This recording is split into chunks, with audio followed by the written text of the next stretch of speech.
So abundance is money, is material success, but it's also the feeling of safety and security. It's also the ability to love and have compassion. It's also creative expression. It's also insight and intuition, and insight and intuition and higher consciousness. And ultimately, it's transcendence. So once you transcend thought, your joy. Joy is not happiness. Joy is independent of happiness and sadness. It's our innate experience of existence. Every child that is born is a total example of joy.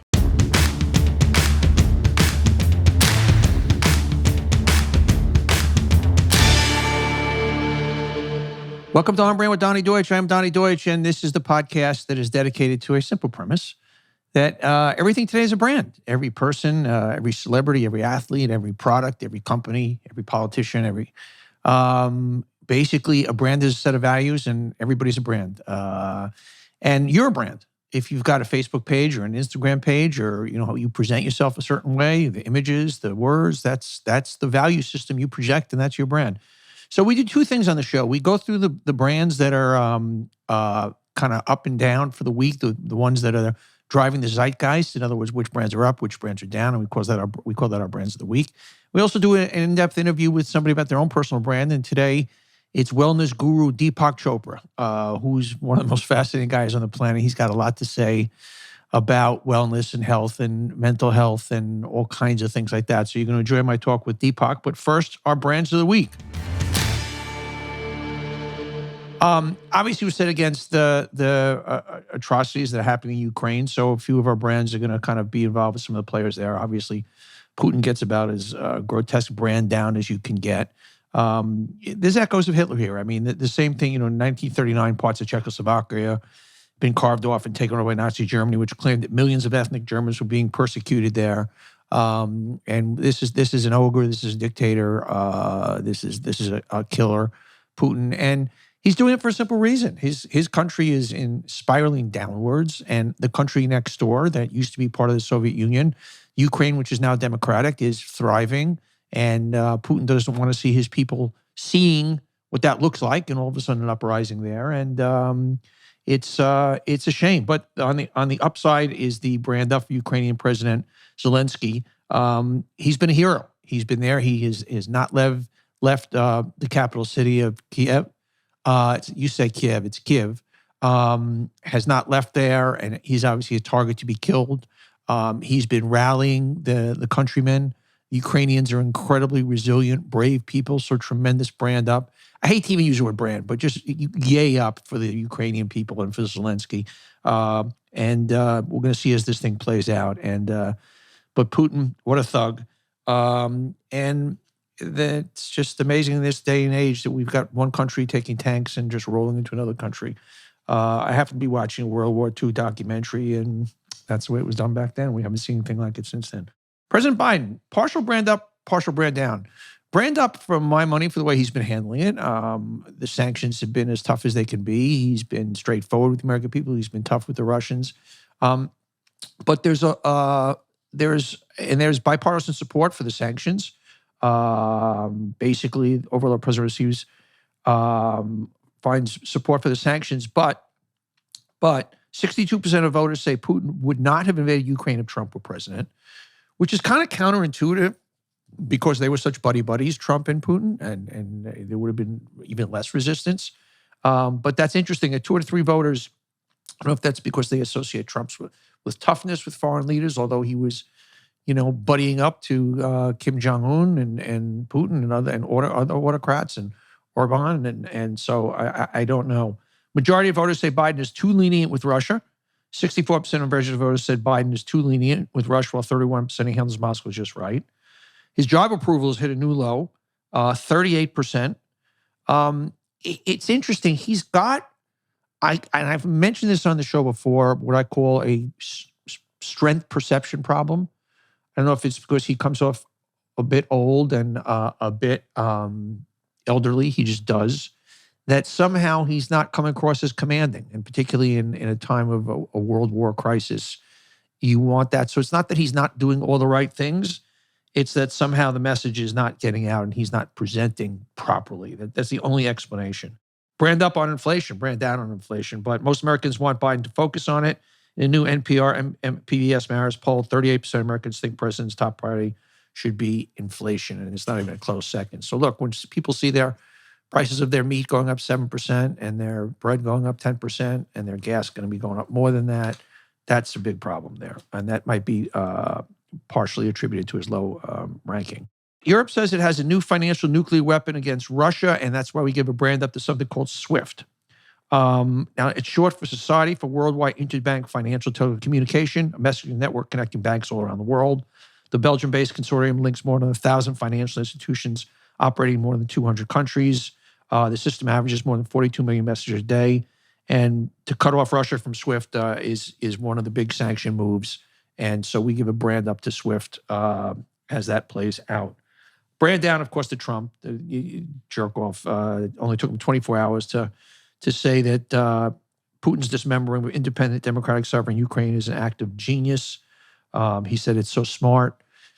It is amazing historically in a time of global crisis. The ex-presidents are quiet, or they certainly are on the same page as the current president, but of course not this one. And to be able to laud a killer, it just shows, the thing about Trump is he just shows himself every day. And to him, this is, boy, if there's a big, by that logic, United States should take over Canada. We can. It's a big piece of land. Why not? It's a tough move, It's just amazing. And on the brand upside, Britt Romney suggested that Trump is nearly treasonous for expressing pro-Putin sentiments. Romney said it was unthinkable and almost treasonous that anybody in this country could side with the murderous Russian dictator. But yes, our ex-great president did. Brand up for Ketanji Brown Jackson to the Supreme Court. Biden nominated on Friday, would be the first African-American woman. A former defender, she served as a trial court judge in Washington for 8 years before Biden elevated her last year to the U.S. Court of Appeals. And of course, on a brand down, Tucker Carlson, who always makes it on our show, condemned Ketanji Brown by these Rwanda comments. This is what he said, that, quote, "The nomination for Ketanji Brown Jackson is an attempt to defile the Supreme Court and humiliate and degrade the U.S., the Fox News anchor claimed on Friday night. Carlson said Jackson was nominated because of her looks. And he said, how do you want to live in that country? Most people don't, of all colors. They think you should be elevated in America based on what you do, on the choices, not how you were born, not on your DNA, because that's Rwanda." By the way, I want to point out that Ronald Reagan appointed Sandra Day O'Connor because she's a woman. Donald Trump reported Amy Coney Barrett because she was a woman. These are things that happen. And Tucker Carlson, it's amazing. Just amazing. Brand, I guess, up to Trump. We'll give him this one on he won the CPAC straw poll. Of course, the CPAC, Conservative Political Action Conference, which is a very conservative conference, very important to the Republican Party. They get together every year. And they always do a straw poll, and 59% said they would back Trump. The second closest, DeSantis, was 28%. When you admitted Trump, DeSantis gets 61%, and there really isn't a close second. So DeSantis, obviously, as we've talked on this program, seems to be Trump 2.0, but Trump still seems to have that grip. Although a lot of things we've talked on the show, a lot of polls are showing it's not quite as tight as it was, but clearly at this point, it's his to lose by a long shot. Brand up for former Attorney General William Barr. I never thought I'd say that in the show. He's urging the GOP to move on from Trump. Former Attorney General, in his new book, writes that former President Donald Trump has shown he has neither the temperament nor persuasive powers to provide the kind of positive leadership that is needed, and it's time for Republicans to focus on rising new leaders in the party. It is amazing how many people who were in the inner circle with Trump, who lived with him day to day, who saw the decision-making, describe it the same way, that he is just does not have the skills. Does not, I want to reword his words again, because there's always a word that comes up. He has neither the temperament, it's always the temperament. Never has the temperament or the skills. Brand up for my friend Chris Licht. Chris Licht has been selected as the next president of CNN to follow Jeff Zucker. Chris Licht, I've known for years. He was the executive producer that launched Morning Joe. And obviously that the success of that speaks for itself. And then he went to the CBS Morning News, brought in Gayle King, turned that around. Then he went to Colbert to be the executive producer when Colbert was struggling, and Colbert has been doing fantastic numbers. He's a great guy, great producer. Big job for Chris Licht. So a big congratulations to my friend Chris Licht. Also a brand we'll see for CNN. Word is under the new chief, Chris Licht, CNN will dial down the primetime partisanship and double down on networks, news gathering, muscle, top sources say. David Zaslav will be the new czar CEO of the Discovery-Warner merger that owns CNN, has kind of led people believe that he wants to get back to more straight, hard news. So CNN, which has drifted in to more, not quite an MSNBC, but left-leaning, and particularly on the nighttime, and we'll see if they continue that. It's certainly been, it's better for ratings. We'll see if that continues, but they're probably going to go back to their kind of their core essence, which is not such a bad thing. Brand up for Jen Psaki, White House spokesperson, who's being supposedly courted by MSNBC and CNN. She's done, obviously, a spectacular job, particularly when you compare her with her predecessors under Trump. Here's a brand down to a Colorado Democratic House candidate, Alex Walker. He's challenging Lauren Boeber's for her seat in Congress. Probably the worst political ad of all time. His 2-minute ad begins with an unsuspecting woman who's suddenly crushed by a giant pile of shit that falls from the sky. I make this not up. I make this not up. I do not make this up. The humongous gob is followed by smaller loaves that rain down on people as they scream and run for cover. And the ad reads, "We are real Coloradans," Walker tells us, Karen. "We deserve a living wage, small government that actually works, and freedom of choice. Instead, we have bullshit." The ad shows feces screaming out of a book and a cell phone hitting their owners in the face. It's just, kind of low rent. And from a Democrat, no less. So there you go. And on the flip side, Texas Railroad Commissioner candidate Sarah Stogner also gets a brand down for her ad. She's running for Railroad Commissioner in the lone state and has raised eyebrows over her racy campaign video in which she straddles an oil pump wearing little more than cowboy hat and boots. She said, "They said I need money. I have other assets," said in a tweet. And despite its name, the Railroad Commission has not regulated railroads since 2005. So no harm, no foul, right? There you go. Brand down, as we often do, for Marjorie Taylor Greene. She spoke at the White Nationalist Conference where the crowd cheers Russia and the host praised Hitler. And this is a White Nationalist Conference. It's hosted by Nick Fuentes, who's one of the top white nationalists. And our secret sauce here is these young white men. And that's what he told the crowd. That's what Marjorie Taylor Greene told the crowd. It's just amazing. And this is a congressperson, but what are you going to say? Brand down to Governor Doug Ducey of Arizona. Ducey said he has no regrets about spending $500,000 to elect a Republican in the state Senate with open ties to a white national movement because it's still better than having a Democrat in her seat. So a white supremacist is better than a Democrat, according to Doug Ducey, Arizona governor. There you go, another champion statesman. Brand up to Mitt Romney, who basically, when he was referring to Green and Paul Gosar, who also spoke at the same white nationalist conference, said, "I'm reminded of the old line from Butch Cassidy in the Sundance Kid movie where one character says, 'Morons, I have morons on my team.'" And yes, Mitt Romney, you have morons on your team if these are U.S. Congress people and they are attending a white nationalist conference / rally. Brand down to COVID, mixed signals for COVID rules and what's going on. The CDC is the ease making rules for 77 of the countries. A lot of people be able to remove their masks indoors. Yet COVID-19 is killing more people now than during most of the pandemic. Still $2,000 a day have been reported by the United States each day for the past month. So that's kind of weird and counterintuitive. Here in New York, you don't feel COVID anymore. You don't seem to, at least from word of mouth, you're not hearing about people getting sick. But in certain parts of the country, the numbers are still there. Tough brand down for Elon Musk. There were a bunch of guys worth $200 billion, not a bunch. I guess it was him, and I guess it was Bezos, maybe Zuckerberg for a while, I'm not sure, worth $200 billion. Well, since the stock market's gone down, they were all worth less than 200. Elon Musk was the last one. He's down to a paltry $198.6 billion. So tough brand down for Elon Musk. Brand down for the Washington Commanders. That's a former Washington Redskins, the Washington football team, their new name. And nearly half of Washingtonians don't like the Commanders' name. I wonder if that's how much they don't like the owner, Dan Snyder, and no matter what they would come up with. Of course, Commanders, I don't know. Nothing to hate about it. Speaking of football, brand up for Troy Aikman. He's leaving Fox to be the Monday Night Football analyst, getting about $18 million a year The world got reinvented for dollars for football analysts when Tony Romo scored a $18 million a year contract, and now Troy Aikman. All of a sudden, football analysts have gone into this strategy, are getting the kinds of numbers that star players are getting. And I'm not quite sure. By the way, I love Troy Aikman and I love Tony Romo, and they're great analysts.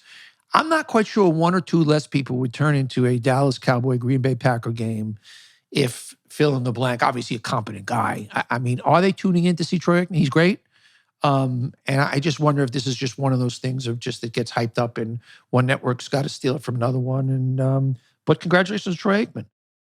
Brand up to Tom Brady. He's producing and acting in a movie. This sounds like a fantastic thing. It's a movie called 80 for Brady, and it's a story based on a road trip comedy starring 4 legendary actresses, Jane Fonda, Rita Moreno, Sally Field, and Lily Tomlin. And it's based on these 4 women that went in 2017 and took a road trip to the Super Bowl to see Tom Brady. And he'll make appearances in the movie. But with that cast and simple premise, seems interesting. Brand, I don't know, for Andy Warhol. The Andy Warhol Diaries, it's a documentary controversy, is using AI to recreate the artist's voice for fake narration. So through the AI, their technique you will hear what will sound exactly like Andy Warhol's voice reading his own diaries in the documentary. It will not be him, of course. I say, why not? I mean, people are going to have to get used to things happening in AI and dead people seeming alive, things like that. That's just where the world's going right now. And finally, a brand up to Pepsi introduces its first of its kind flavor. It's the most ambitious feat yet. The beverage called Nitro Pepsi is being released in the United States and comes in regular and vanilla flavors. It's more commonly used in beer and coffee drinks like Starbucks' widely successful cold brews. It creates a silky foam texture. I guess that's pretty cool. Silky foam texture on your Pepsi. I don't know, but we'll give them a brand up, and those are brands of the week. So let's get to our interview with Deepak Chopra. You're going to be much brighter, more well-versed, feel better after listening to this interview. Here's my interview with Deepak. Okay, I want to talk to you about CODA. That's C-O-D-A. Look, if you're starting a startup, you know all too well how hard it is to get everyone on the same page, staying on task and working together efficiently. That's why I'm such a huge fan of CODA. It's the doc that brings it all together. In CODA, your text and tables live together in the same docs. All your valuable data, plans, objectives, strategies in one place helps any team collaborate more efficiently. There are templates for anything and everything like product roadmap, remote onboarding, OKR tracker, meeting notes, just name a few. You can take the playbooks published by some of the best innovators and use them for yourself. Say what you want to map out your OKRs the same way Pinterest does. It's there on CODA for you to read, duplicate, and start using. It works out of the box. It's customizable. You can create a wiki or a knowledge hub for your team, onboard new hires from anywhere, wherever they are, quickly adapt and fast to major or minor changes in your business. This thing really is really smart. I'm telling you, if you're launching a business, if you've got a small business, or any business, this is what you want. Join the productivity revolution. Sign up with CODA today. Take advantage of this special limited time offer just for startups. Head over to coda.io/Donny to sign up and get a $1,000 credit for your first statement. That's CODA, CODA.io/Donny to sign up and get a $1,000 credit on your first statement. coda.io/Donny. Okay, I want to talk to you about Indeed. And if you're doing any hiring for any business, any size, Indeed is what you want. It's really, if you're hiring, you need Indeed because Indeed is the hiring partner where you can attract, interview, and hire all in one place. It's the only job site where you're guaranteed to find quality applications that meet your must-have requirements or else you don't pay. Look, instead of spending hours on multiple job sites hoping to find candidates with the right skills, you need one powerful hiring partner, and that can do it all for you. Indeed partners with you on every step of the hiring process. Find great talent through time-saving tools like Indeed Instant Match, assessments, and virtual interviews. I'm telling you, as somebody who ran a business and ran a small business for a period of time, having all this stuff in one place is amazing. With Instant Match, over 90% of employers get quality candidates as soon as they sponsor their job post. Candidates you invite to apply through Instant Match are 3 times more likely to apply to your job than candidates who only see it in search. Join more than the 3 million businesses worldwide have used Indeed to hire great talent. Start hiring right now with a $75 sponsored job credit to upgrade your job post at Indeed.com/onbrand. Offer valid through March 31st. Go to Indeed.com/onbrand to claim your $75 credit before March 31st.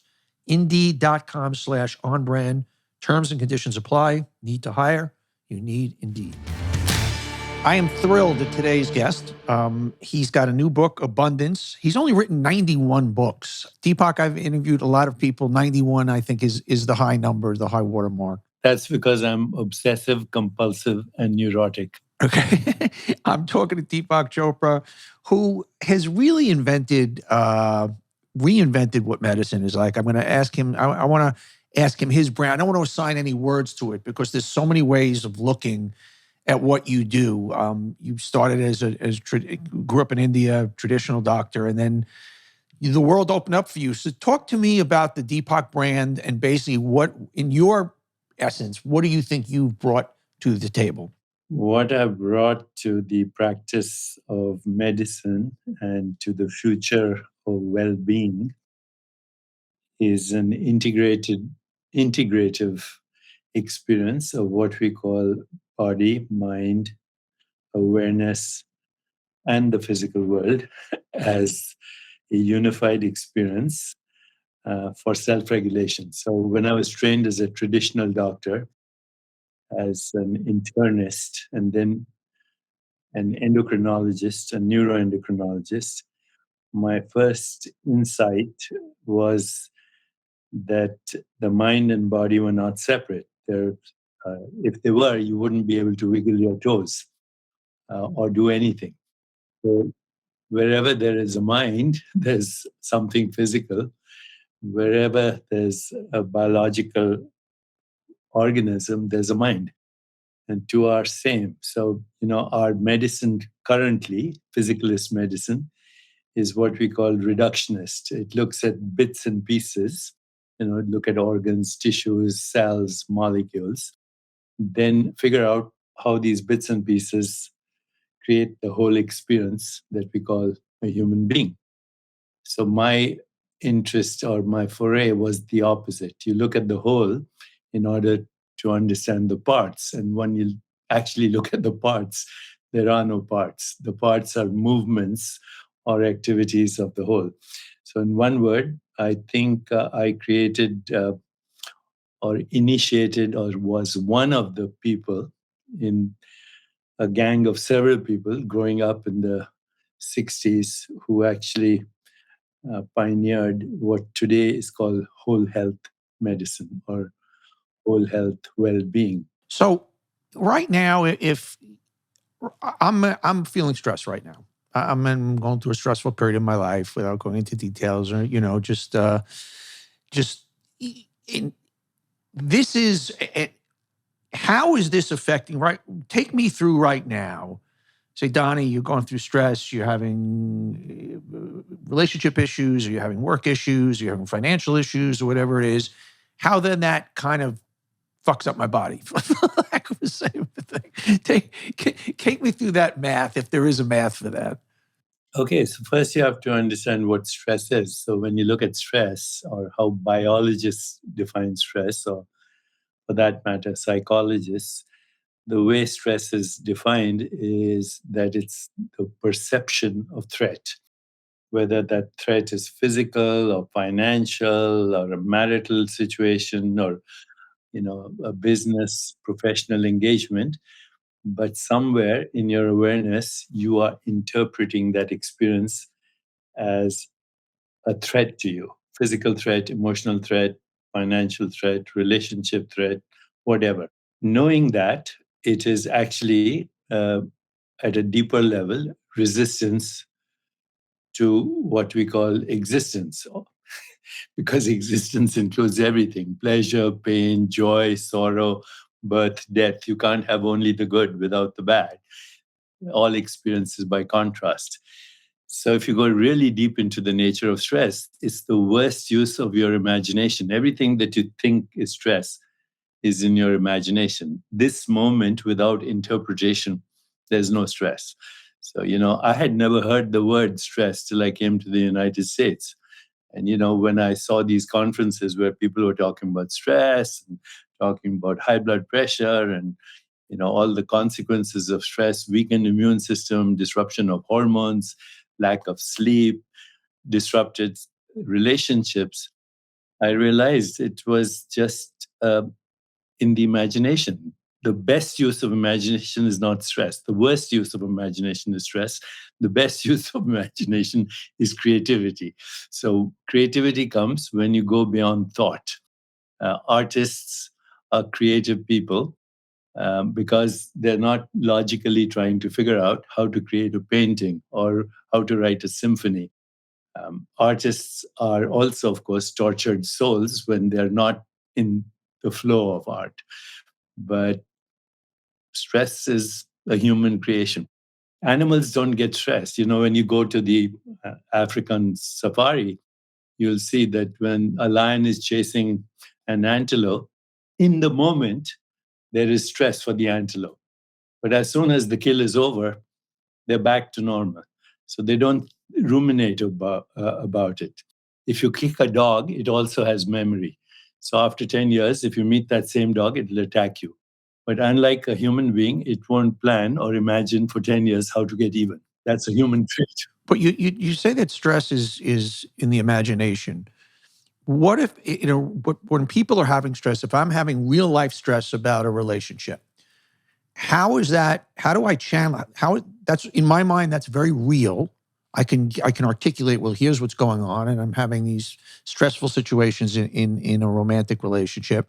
How do you then channel that and say, well, no, because it's very real. How do you make that not real? And how do you channel that stress? And all the things that you're saying are, I don't want to say theoretical because they make sense, but then how do I put that? I'm going to say to you now, let's create a situation. Okay, I'm breaking up with a girlfriend and it's very stressful and I don't know what to do about it. And I'm feeling stress and it's affecting my body. And okay, now I turn to you, Deepak, and I go, well, how do I channel that more positively? What do I do with that? So, Donny, do me a favor. Close your eyes right now and ask yourself, I wonder what my next thought is going to be. Now wait for it. Okay. Do it. Ask yourself mentally, I wonder what my next thought is going to be. Okay. Wait for it. So what happened? Open your eyes. I went to an issue about the relationship. I see. So you started to identify with that thought. If you just watch it and not identify with it, you'll see it arises, it's there, and then it's gone. It's only when you identify with it that you experience stress. Like the breath, if you watch your breath, there's no resistance. But if you hold on to it, you'll suffocate. So you hold on to any experience, you'll suffocate. And the key in all spiritual wisdom traditions is that you're not your thoughts. You are the observer of your thoughts. And if you observe your thoughts just like clouds that come and go in the sky, and the sky is forever untarnished, you are the sky, the mind is your thoughts. The sky is pure awareness that allows experience to come and go because that's what happens. All experience is ephemeral, all experience is transient, all experience is ungraspable. The problem with humans is they try to grasp experience. They want to repeat the experience if it's pleasure, and they want to recoil from it if it's pain. But life is both. And ultimately, it's neither because who you are is independent of the mind. The very fact that you can be aware of the mind means you're not the mind. The very fact that you can be aware of the body means you're not the body. The very fact that you can be aware of the world means you're not. The awareness of an experience is not the experience. But if the experience is, if I'm worried about money and I'm worried about, okay, how am I going to pay my bills, and that's stressing me out, that's an experience that is in my real life. So how do I take the stress out of that? By going to the source of all thought and creativity, and that's a silent mind. If you can learn to experience a silent mind, not a positive mind. A positive mind can be very turbulent. Like a negative mind can be turbulent. But a silent mind is a creative mind. So my new book is actually inspired by a lyric from Bob Marley, who said, some people are so poor, all they have is money. So when I heard that, I started to look at, what makes people happy. And what I found is 50% of your happiness experience every day comes just from your attitude. Is the world a problem or is it opportunity? Even during the pandemic, people found opportunities. They created new technologies, new vaccines, Zoom, this technology we are using. A lot of people who actually benefited from the pandemic because they were looking at opportunities instead of adversity. So 50% of your daily happiness experience comes just from that. Are you looking at the world as a problem? And if you are, then you're part of the whole hypnosis of social conditioning. The really creative people are looking at every problem as an opportunity. Number one, money adds 10% to your experience of happiness. So if you win the lottery today, you will be very happy, you'll be ecstatic, $100 million. In 6 months, you will return to your baseline attitude to life. And in 1 year, you'll be more stressed because you will be parking in the Bahamas and trying to figure out how to pay your taxes Right. and how to avoid them and watching the stock market. And everything in your body will be determined by that identity, which is net worth. Net worth should not be confused with self worth. So only 10% of your experience of happiness comes from money. And as I've looked at people who are unhappy, I see it's the extremely poor because they can't survive without money. And then it's the extremely rich because they confuse net worth with self worth. And all abundance, by the way, I've seen is by comparison. If you live in a house that's $500,000, but your neighbor's house is $1 million, you'll be unhappy. But if you have $500,000 and the neighbor is 100,000, Sure. then you'll be very happy. Yeah. So it's all by comparison and comes from ego identity. And then there's a third component to happiness, which is the remaining 40%. That's your daily choices. So we make daily choices every day of two kinds. One for personal pleasure, which means entertainment, alcohol, sex, food, etc. And those choices also make, or shopping. Actually, shopping is the number one way that human beings seek pleasure in our society. Interesting. We call each other consumers, which is a very kind of ugly word. Yeah. To refer to a human being who's literally a stardust being with self-awareness, and we call them consumers. So shopping is the number one activity of humankind, especially in the West, for pleasure. Do those choices make us happy? Actually, they do, but only for a short time. The choices that make us really happy is when we find meaning and purpose in our life, number one, or we make someone else happy. The fastest way to be happy right this moment is to make someone else happy. And you make other people happy by attention, which means listening to them, affection, caring for them, appreciation, showing gratitude for their presence in your life, and acceptance. You don't try to change anybody so that you can feel happy. In marital situations, that's always the problem. You're trying to change the other person so you can feel happy. It's crazy to think that somebody is going to change so you will feel happy. It's hard enough for you to feel happy when you want to be happy and you want to change. So the choices that make us really happy are when we create happiness for others. Now, given that, you can come to a different sense of abundance. So abundance is money, is material success, but it's also the feeling of safety and security. It's also the ability to love and have compassion. It's also creative expression. It's also insight and intuition, and a higher consciousness, and ultimately it's transcendence. So once you transcend thought, your joy. Joy is not happiness. Joy is independent of happiness and sadness. It's our innate experience of existence. Every child that is born is a total example of joy. I want to talk to you about Mint Mobile. Now, saving more and spending less is one of your top goals for this year.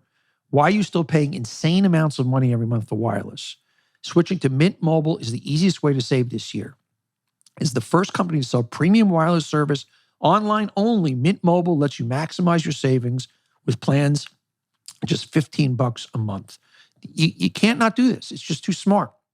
If you, this is the way it works. People looking for extra savings this year, it offers premium wireless for just $15 a month. By going online only and eliminating the traditional cost of retail, Mint Mobile passes significant savings on to you. All plans come with unlimited talk and text and high-speed data delivered on the nation's largest 5G network. Use your own phone with any Mint Mobile plan. Keep your same phone number along with all existing contacts.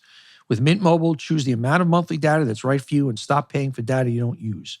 Switch to Mint Mobile and get premium wireless service starting at just $15 a month. You want to save money? Go to Mint Mobile for your wireless. It's that simple. To get your new wireless plan for just $15 a month and get the plan shipped to your door for free, go to mintmobile.com/Donny. That's mintmobile.com/Donny. Cut your wireless bill to $15 a month at mintmobile.com/Donny. Yeah, so you talk about building an attitude of abundance and small steps leading to a big goal. And there are 7 steps. The first one is to turn negativity into positive action. Yes. Any adversity is an opportunity in disguise. You ask yourself, what's the opportunity right now? When I saw the pandemic and I was locked down for 1 year almost, I wrote 3 books. I reinvented my body and, in a sense, resurrected my soul, because I decided a lot of stuff I was doing was banal, inane, and almost insane. And then I realized that the whole world is insane. The whole world is insane. If you don't accept that, then you are also expressing, I agree you're with that. expressing your insanity. What's a world that has climate change, mass migrations, pandemics, autocrats, terrorism, war, biohacking, and more, terrorism? That's an insane world. It is. You also say get a healthy outside perspective. Yeah, well, that means look at every situation from many perspectives. How am I perceiving this? How are others perceiving this? Is this true? Am I 100% sure it's true? I'm going to get COVID and I'm going to die. A lot of people are in that frame of mind. Other people are saying, what can I do to prevent it, and actually seek opportunity? Third thing is don't indulge in the level of futility. Yeah, because it's a waste of energy and time. Expand your awareness. The more you expand your awareness, the more creativity, insight, intuition, imagination you'll experience. Because every stressful situation is looking at a situation through a very narrow lens of perception, and mostly through our conditioned identity. And the other ones are take full responsibility, develop a higher vision of your life, and make full use of your successes. And then the conclusion is, I'm going to read this: life is a field of infinite possibilities.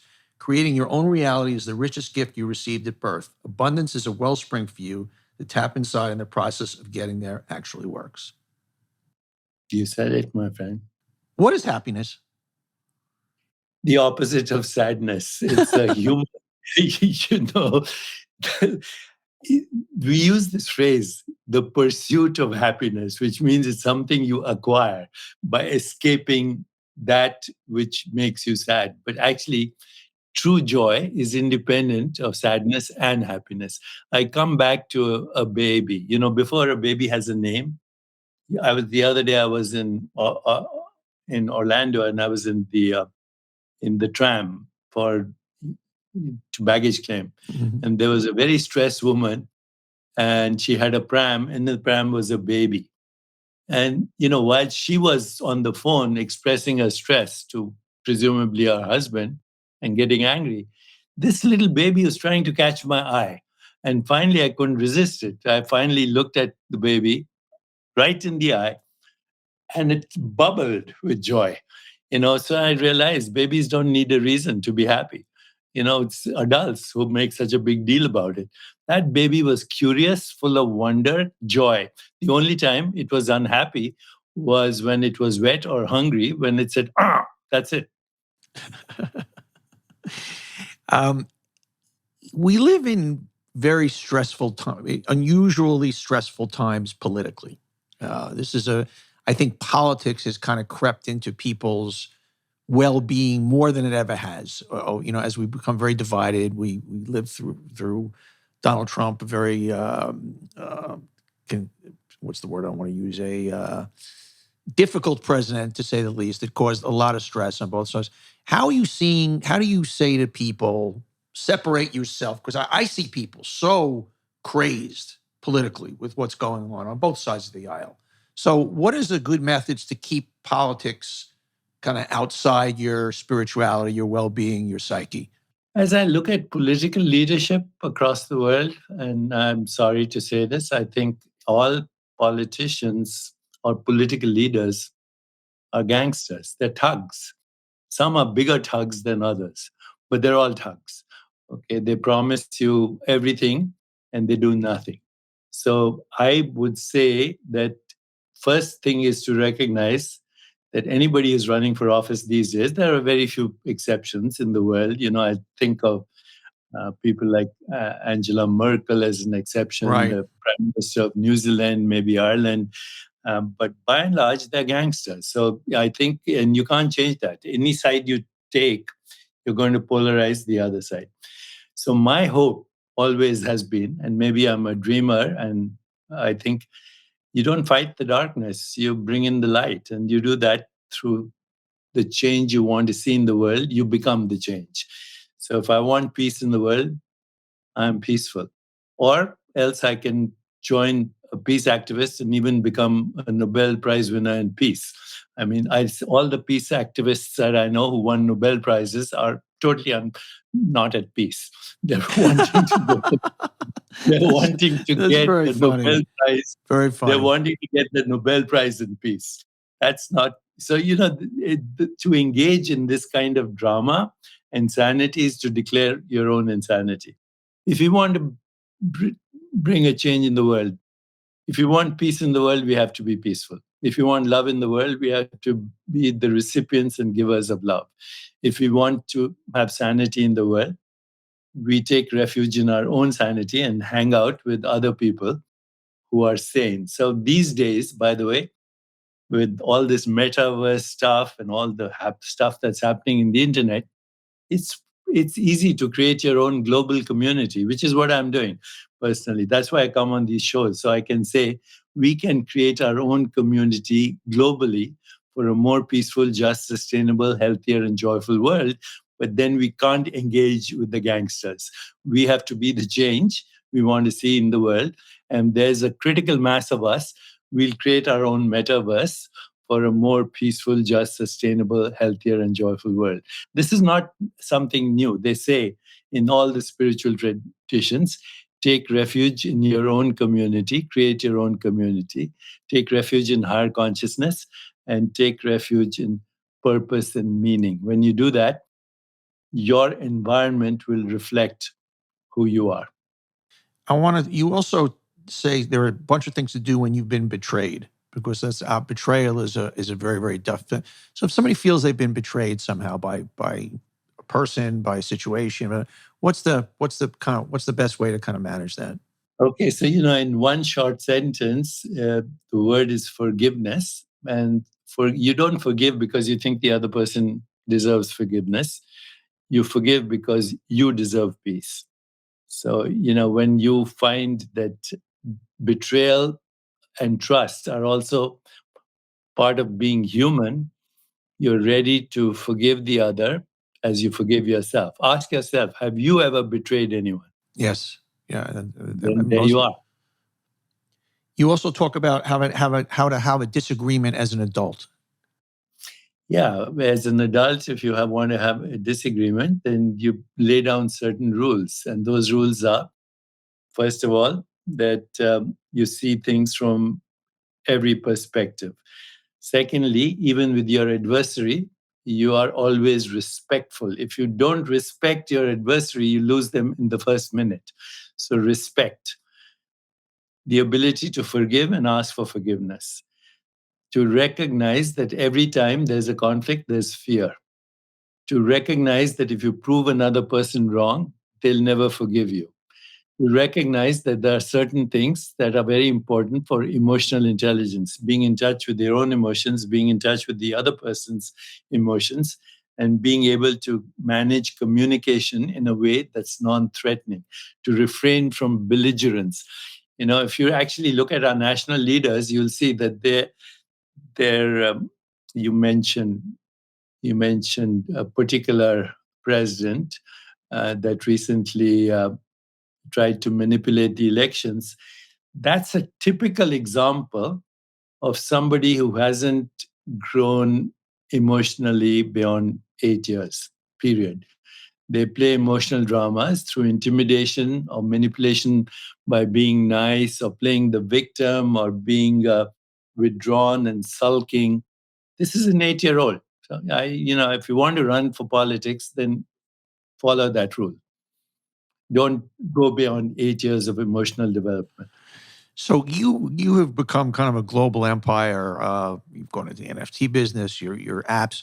Where, if I wanted to kind of get into the world of Deepak, and you have books, talk to me about the apps that I should go to, and how do I kind of immerse myself in your world? Well, there's an app called Chopra, which is on iTunes, but I also have a foundation, choprafoundation.org, which works to alleviate mental suffering, a program called Never Alone. So, suicide prevention. Chopra Foundation does all the research. And if you want to kind of get in touch with my mind, then deepakchopra.com. And if I was going to ask you, this show is all about, the whole premise of this show is that everything is a brand today. I don't mean to trivialize things, but every person, every institution, we're all a brand. We're all a set of values. What's the Deepak brand? So, Donny, a brand is a myth. It's a story. And it's a story that people believe in. And the story can be a name, it could be an automobile, it could be a business, but it's telling a story.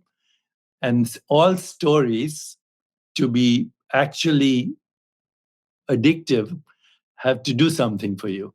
So when I look at, personalities like Martin Luther King Jr. or Nelson Mandela, those are stories. Mahatma Gandhi, those are magnificent stories. And so people who look at that, that's a brand.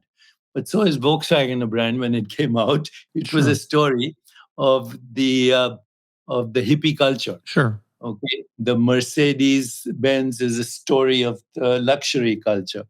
So, in order to understand a brand, you say, what's my story? And so my story is, how do you unfold greatness in every human being? That's my brand. I love it. I got to tell you, I asked that of everybody, and this is the most clear articulation of somebody's brand that I saw. I congratulate you. I congratulate you on all your success, sir, and all the way you've touched people. Continue to do God's work. The book is Abundance, and I really appreciate your time today, sir. Thank you. Thank you, Donny. You stay well. Good. Thank you, sir. I hope you enjoyed my interview with Deepak Chopra, and I know you're feeling better as a result. Remember to rate, review, and subscribe our podcasts anywhere you get them, on Spotify and Apple. So please go anywhere you get podcasts, Spotify, Apple, rate, review, and subscribe our podcast. And you can watch our videos on YouTube and also subscribe there and leave your comments. We love hearing from you. Have a great week. We'll see you next week on On Brand. Everybody, thanks for watching. If you like it, hit that subscribe button. And we love having you here watching On Brand. And just don't miss any future episodes. So don't forget to hit that subscribe button. We'll see you next time.